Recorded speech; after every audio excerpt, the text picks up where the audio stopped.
World largest spirulina cultivator. কার নাম আসবে? আমরা স্পিরুলিনা তৈরিতে সব থেকে টপ 10 এর মধ্যে নাম্বার 1 এ আছি। গ্যানোডার্মাতে টপ 10 এর মধ্যে নাম্বার 1 এ আছি।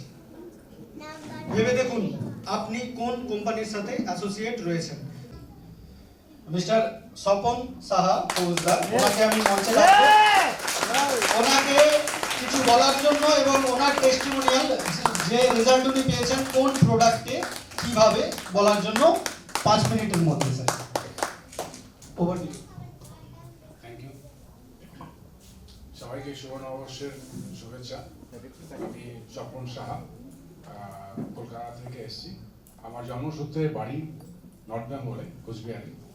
তো আজকে সবাই আপনারা সব লিডারদের কথা শুনে ভারাক্রান্ত, এবং একটা জিনিস আমার মনে পড়ছে এটাই যে সাকসেস যেটা হয় না, সাকসেস হতে গেলে সাকসেস লোকেদের স্টোরিটাই শুনতে হয়।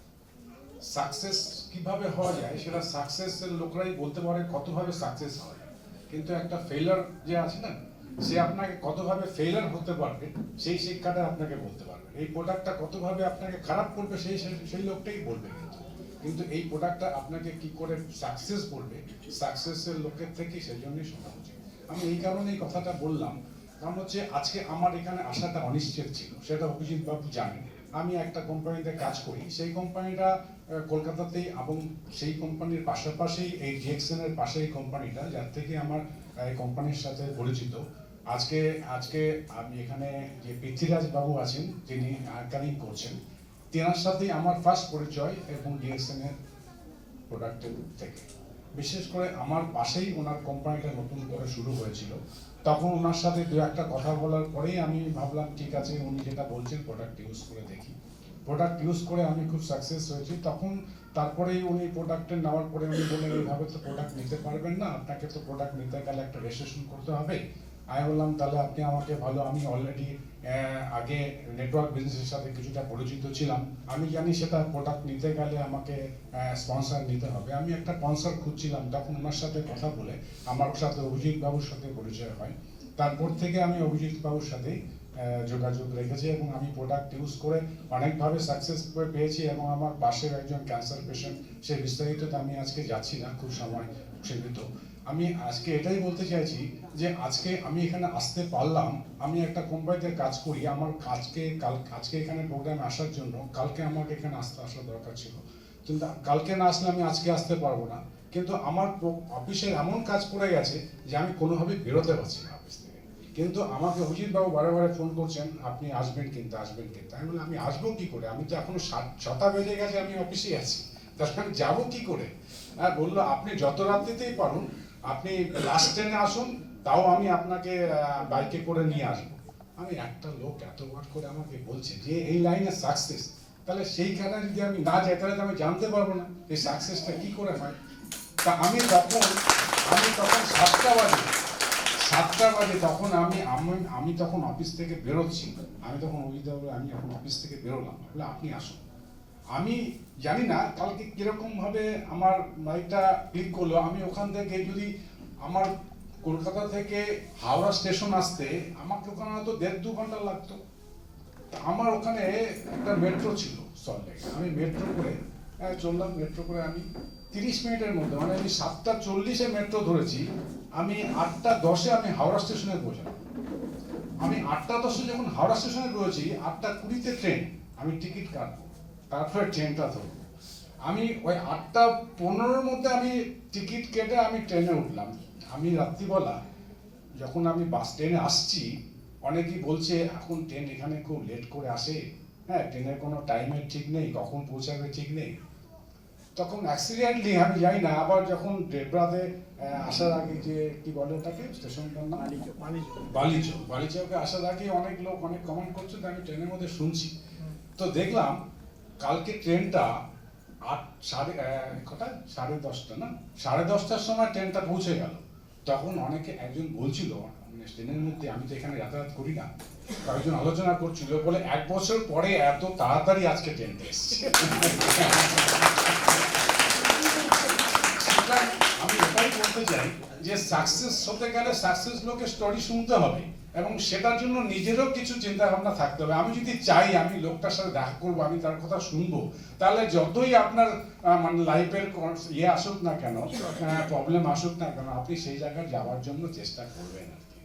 যাই হোক, আমি এই প্রোডাক্ট নিয়ে তো অনেকভাবে উপকৃত হয়েছি। রিসেন্ট আমি একটা ঘটনার কথা আপনাকে বলি, যে আমার মা নর্থ বেঙ্গলে থাকেন, কোচবিহারে তার বাড়িতে।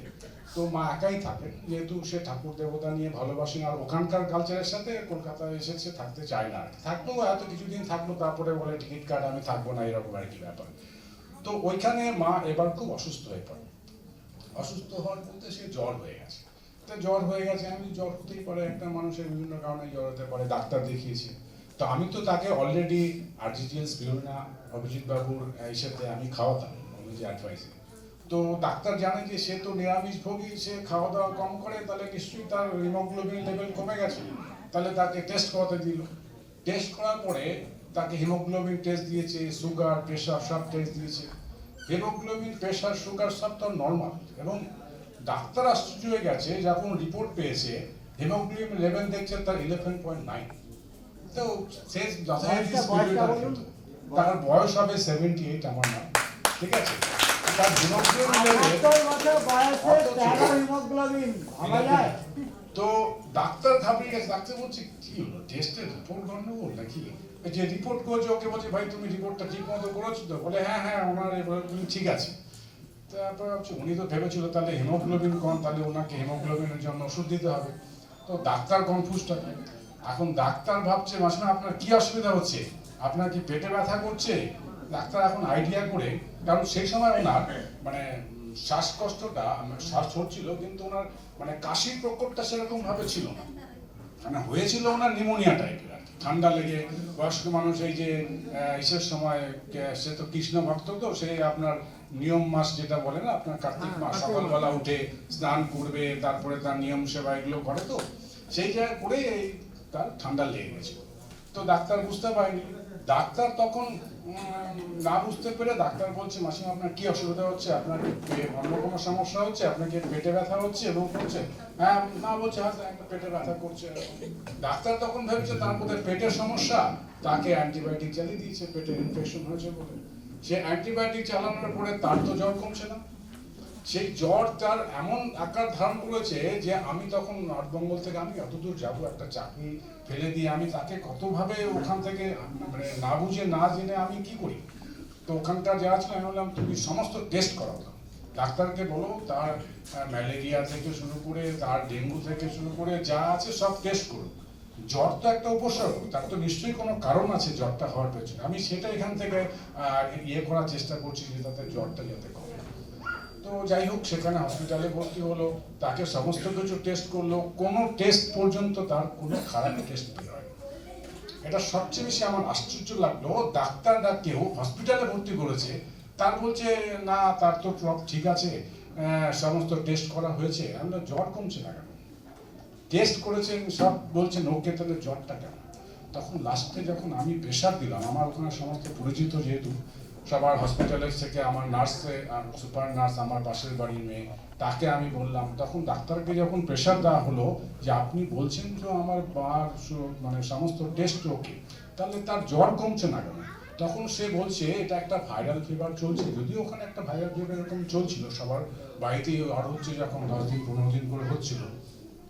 তখন বললো এখানে উনি অনেকদিন ধরে জ্বরে ভুগছেন, তো ওনার ইমিউনিটি পাওয়ারটা কমে গেছে, ওনার মানে গায়ে হাত পায়ে ব্যথা আছে, হ্যাঁ এখানে বিভিন্ন রকম ভাইরাল পেশেন্ট আসছে, ওনার বাড়িতে নিয়ে যান, উনি আস্তে আস্তে সুস্থ হয়ে যাবে।